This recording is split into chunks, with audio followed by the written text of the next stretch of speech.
سورہ النساء کے بعد سورہ المائدہ ہے، اور اس کی ابتدا میں اللہ تبارک و تعالیٰ نے ایمان والوں کو وعدوں کو پورا کرنے کا حکم ارشاد فرمایا ہے، خواہ ان وعدوں کا تعلق اللہ تبارک و تعالیٰ کے ساتھ ہو یا پھر اس کے بندوں کے ساتھ۔ اللہ تبارک و تعالیٰ نے اس کے بعد ایمان والوں کو اس بات کی تلقین کرتے ہوئے ارشاد فرمایا ہے کہ انہیں چاہیے کہ وہ بھلائی اور کامیابی کے کاموں میں ایک دوسرے کے ساتھ تعاون کریں، اور ظلم اور گناہ کے کاموں میں ایک دوسرے کے ساتھ تعاون نہیں کرنا چاہیے۔ سورہ المائدہ کی آیت نمبر 3 میں محرمات قطعیہ یعنی حرام کردہ 10 اشیاء کا تذکرہ موجود ہے۔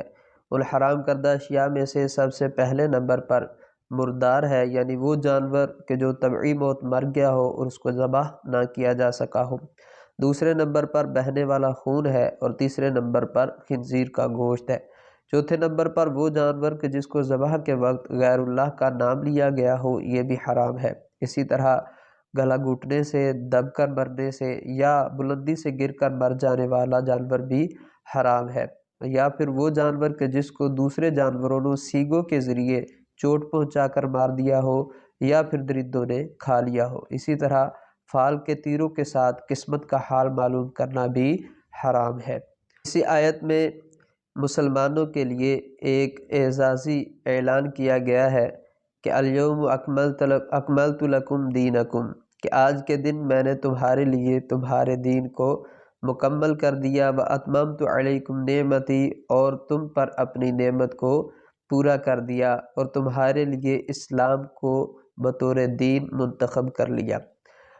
یاد رہے کہ اس سے پہلے کسی بھی الہامی کتاب میں تکمیل دین کا ذکر موجود نہیں ہے۔ اسی آیت مبارکہ میں حالت اضطراری میں مسلمانوں کو جب جان جانے کا خوف ہو تو بقدر ضرورت حرام کھانے کی اجازت اور جائز ہونے کا ذکر موجود ہے، اور اسی طرح شکار کے سدائے ہوئے کتوں کے ذریعے شکار کرنے کے احکام بھی اس آیت مبارکہ میں موجود ہیں۔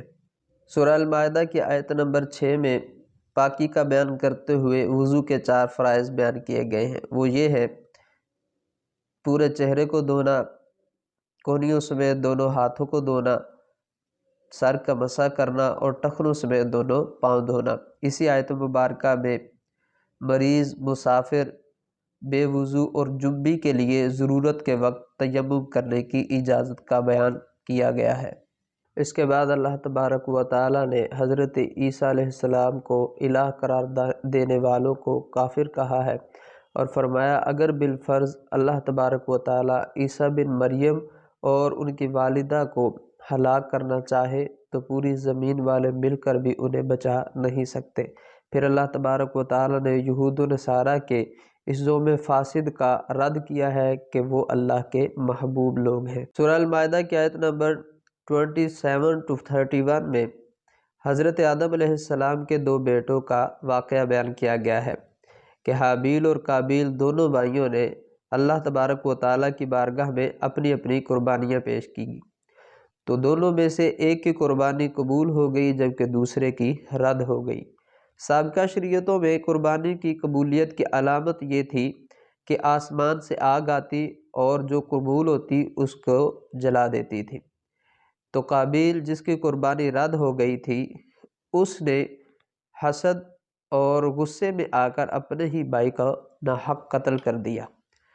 تو پھر اس کے بعد اسے سوچنا نہیں پڑ رہا تھا کہ اپنے بھائی کی لاش کے ساتھ کیا کرے، تو اللہ تبارک و تعالیٰ نے کوے کو بھیج کر اس لاش کو زمین میں دفن کرنا سکھایا۔ اسی ضمن میں ناحق قتل کی شدید مذمت بیان کی گئی، اور فرمایا کہ جس نے کسی ایک انسان کو قتل کیا اس نے ایک انسان کو نہیں قتل کیا بلکہ پوری انسانیت کا قتل کیا، اور جو کوئی کسی ایک شخص کی زندگی کا سبب بنا تو اس نے کسی ایک شخص کو زندہ نہیں کیا بلکہ پوری انسانیت کو زندہ کیا۔